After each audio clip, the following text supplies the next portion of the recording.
Good morrow, fair gentle folk. It is I, thine double O face. What is crack-a-lackin', everyone? And I'm sure if you're watching this, you're thinking, "Oh my God, what is this revolutionary thing I'm watching?" Or you're thinking, "Hey, what is this crap filling up half my screen?" Uh, Basically, what happened is I played a game with a Spec 12 on Arcaden using, my perks. I think I'm using Assassin, some stuff like that. I normally don't run Assassin, but there's a lot of baby monitors out there trying to see what I'm doing, going bleep, bleep, bleep, and telling people what I'm up to. And I don't like the government watching me, and I don't like people watching me on their minimap, so I went on Assassin. But the next game, we left that lobby, me and Penguin did, and we picked up the Steiner, and then we played another game. So the one with Steiner is in the top corner, and the one with just me and Penguin is the other one. Now, basically, what I want to show you with these gameplays, guys, is like how to be instinctual. Well, not how to be. It's not exactly, I'm not telling you how to be like this, but I'm just showing that if you play a game in the same mindset, same series of games, they're not 20 games apart, they're not different days, I'm in the same mindset and I play in the same way with both games. And when you play this way, calmly, collectively, and, with callouts and stuff like that, you can get good games with 20 plus kills with under 10 deaths very easily. It's not something that I think is very difficult at all, especially on TDM. Very, very, very, very, very simple.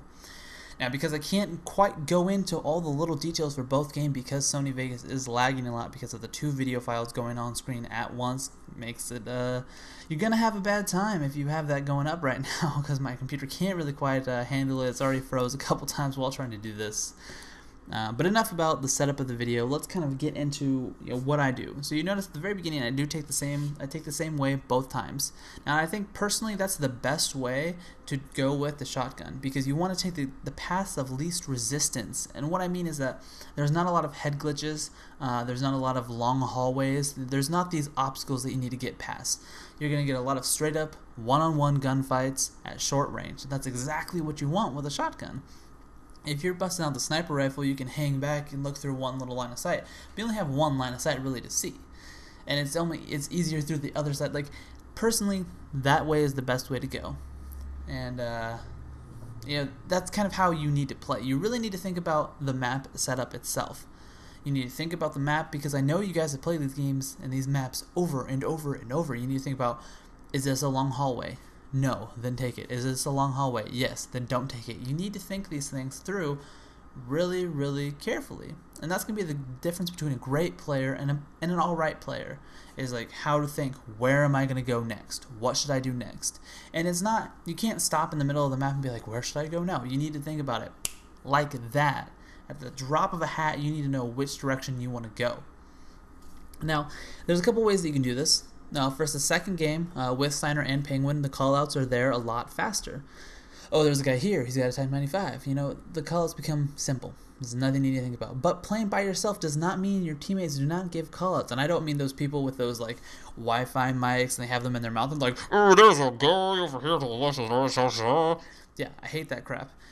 Basically, what you need to do is just mute everyone because whatever they say is not going to be helpful. You need to use your own. You need to use your mind, your brain, and your head when it comes to playing Call of Duty. Zing, zing, zing. What you want to do is you want to look at the kill feed. You want to look at, what's right in front of you.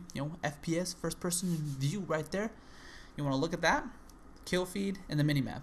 Now, a lot of people look at the minimap and not the kill feed, and I think that's a huge mistake. That's a big difference between me and everyone else. I pay attention to, this guy just died. I saw him die on the minimap, and I saw a red dot appear near him. So now I know this guy does not have a silenced gun, and he killed my teammate in this general area. Now, if I look at the kill feed, I know he's got like a P90.